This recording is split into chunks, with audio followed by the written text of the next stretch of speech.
Eu trabalho no turno da noite para o departamento do xerife no condado de Bergen, onde estou há 2 anos.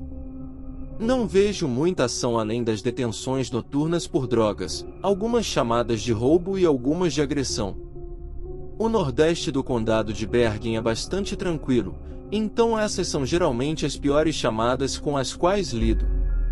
Uma noite, recebi uma chamada de perturbação para investigar um grito que vinha de uma casa próxima.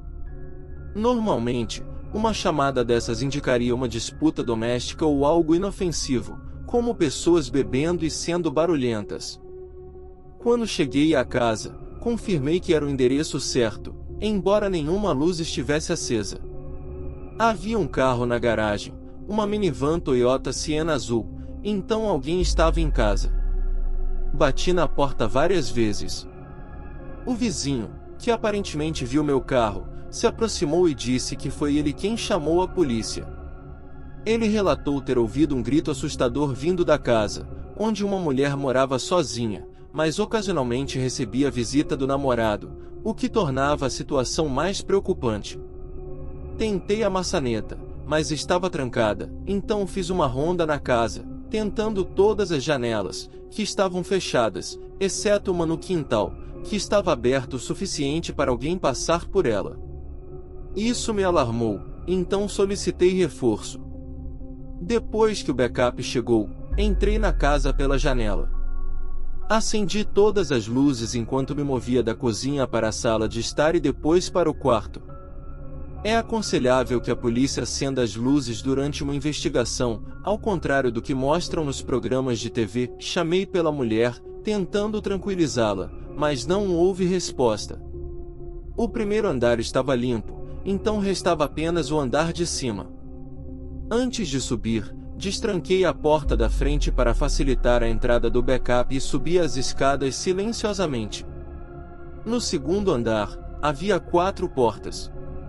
Acendi a luz do corredor e chamei novamente. Ouvi um som de fluxo de água vindo de trás de uma porta. Abri e encontrei um quarto com a luz apagada, mas a iluminação do corredor revelou uma mulher deitada na cama, de costas para mim.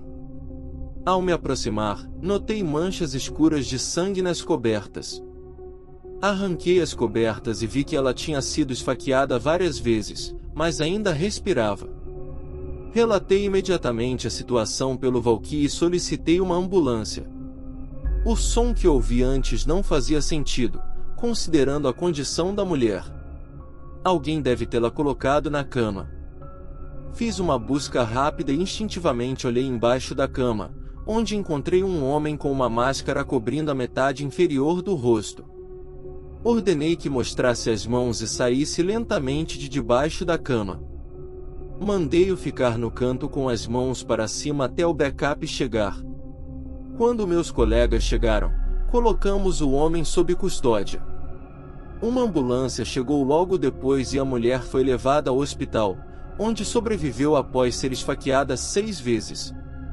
O agressor era o namorado dela, que a atacou após descobrir que ela o traiu com seu amigo. Estou muito grato por ela ter sobrevivido.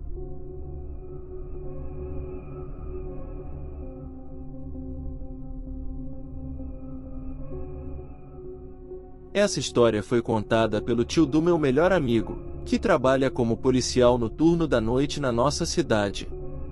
Cerca de 1 ano atrás, Mike, o tio do meu amigo, estava em sua patrulha noturna com seu parceiro Steve.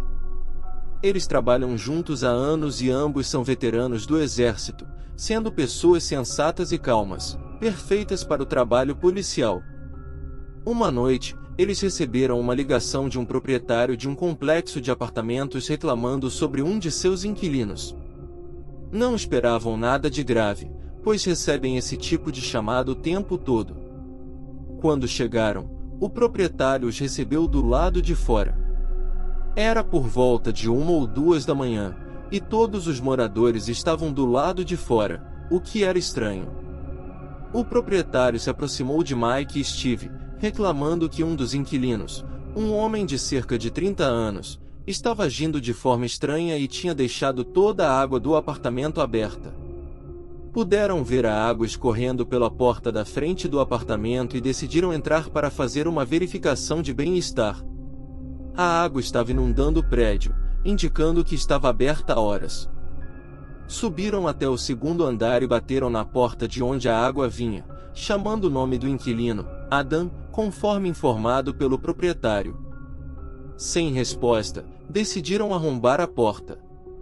Ao entrarem, viram Adam na cozinha, com todas as pias, chuveiro, vaso sanitário e uma mangueira do lado de fora jorrando água. Adam estava tremendo, com os olhos arregalados de terror. Mike perguntou se ele estava bem, enquanto Steve entrava no banheiro para desligar a água e verificar o apartamento. Mike se aproximou lentamente de Adam, que estava visivelmente apavorado.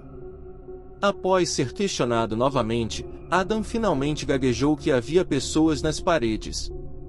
Inicialmente, Mike não entendeu, mas Adam começou a repetir mais alto até quase gritar. Steve, ao verificar o quarto, notou uma linha tênue na parede que formava o contorno de uma porta. Ao ouvir os gritos de Adam, Steve percebeu que algo estava errado. Ele chamou Mike, que foi ao quarto e viu Steve apontando sua arma para a parede. Quando Steve puxou um pedaço da parede, descobriram 3 pessoas escondidas no espaço, com rostos pintados em padrões estranhos. Ambos ordenaram que as pessoas saíssem e as algemaram. Com o reforço policial, Adam foi retirado do apartamento e os 3 indivíduos foram levados para a prisão. Mais tarde, descobriram que as 3 pessoas faziam parte de um culto na floresta e estavam tentando recrutar Adam, sabendo de sua instabilidade mental. Eles o atacaram para assustá-lo, e Adam abriu a água na tentativa de afastá-los de sua casa. Até hoje, Mike e Steve dizem que essa foi a chamada mais perturbadora em que já estiveram envolvidos.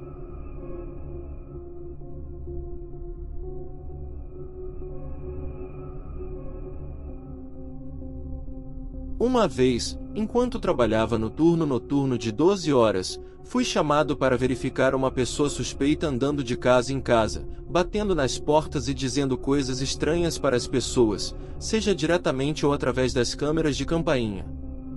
Quando cheguei à casa do homem que fez a chamada, ele me explicou melhor a situação. Era uma mulher de meia idade, com cabelo longo e crespo, segurando algo atrás das costas, indo de porta em porta e gritando para as pessoas abrirem a porta, enquanto murmurava para si mesma. O homem que chamou a polícia tinha uma câmera de campainha e me mostrou as imagens que capturou.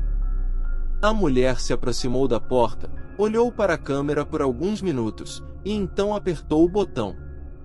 Começou a falar no microfone da campainha, e o dono da casa respondeu pelo telefone, perguntando quem ela era e o que queria. Ela repetia que precisava de sangue e ria de forma assustadora cada vez que dizia isso. Quando ele ameaçou chamar a polícia, ela riu e começou a socar a porta e tentar remover a câmera da campainha da parede. Embora não fosse claro se a ameaça de chamar a polícia a fez ir embora, quando ela se foi, o homem viu que ela foi para a casa ao lado. Foi então que ele ligou para o 911. A filmagem era absolutamente assustadora, parecendo cena de filme de terror, e não dava para ver o que ela segurava nas costas devido à forma como se afastou da porta, ainda olhando para a câmera.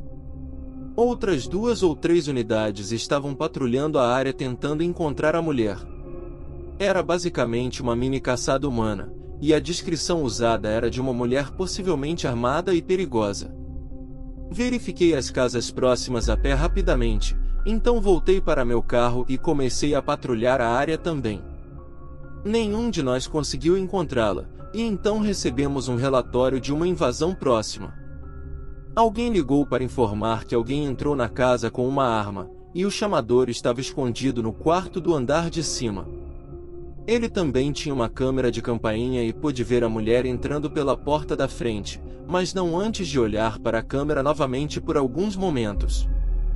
Cheguei à casa quase ao mesmo tempo que outra unidade.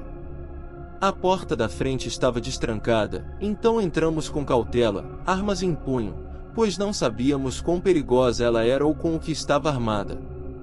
O hall de entrada estava limpo, e outro oficial e eu gritamos que a polícia estava lá e ordenamos que a intrusa saísse com as mãos para cima. Então ouvimos um grito de socorro do andar de cima. Minha adrenalina estava a mil, como acontece em qualquer situação envolvendo suspeitos armados. Subimos correndo as escadas seguindo os gritos de socorro até a suíte master. O marido destrancou e abriu a porta do quarto quando chegamos. O casal estava escondido lá dentro, sem sair desde que a mulher entrou na casa. Disseram que ela estava arranhando e batendo na porta alguns minutos atrás e que não a ouviram sair ou descer as escadas. Tivemos que verificar todos os cômodos do andar de cima. Em um dos quartos, na escuridão total, ouvimos uma gargalhada assustadora. Acendi a luz e lá estava ela, sentada na cama, já me olhando e sorrindo. Ela segurava uma faca enorme e havia sangue nos lençóis em que estava sentada, que era dela mesma. Ela havia cortado um dos pulsos, confirmando o que dizia na câmera da campainha do primeiro homem. Ordenamos que ela largasse a faca, nossas armas apontadas para ela. Ela apenas riu e continuou dizendo as mesmas coisas de antes. Havia algo claramente muito errado com ela, e parecia impossível raciocinar com ela. Tentei falar com ela, dizendo que não precisava se machucar ou machucar mais ninguém, que estávamos lá para ajudá-la. Mas enquanto ela continuava a nos olhar, rindo e murmurando quase incompreensíveis frases, fiquei cada vez mais nervoso. Eu tinha minha arma apontada para a faca, pensando se seria uma opção segura atirar para desarmá-la. Então, inesperadamente, ela pulou da cama e fez um som de rosnado, prestes a me atacar com a faca levantada. Reagi da única maneira que pude no momento e atirei 2 vezes, atingindo seu braço. Ela largou a faca e começou a gritar e chorar, agarrando o braço. Aproveitamos o momento para subjugá-la e colocá-la em algemas. Chamamos uma ambulância imediatamente para evitar que ela sangrasse até a morte. Mais tarde, ela foi transportada para uma prisão local e, em seguida, considerada inocente de todas as acusações por motivo de insanidade.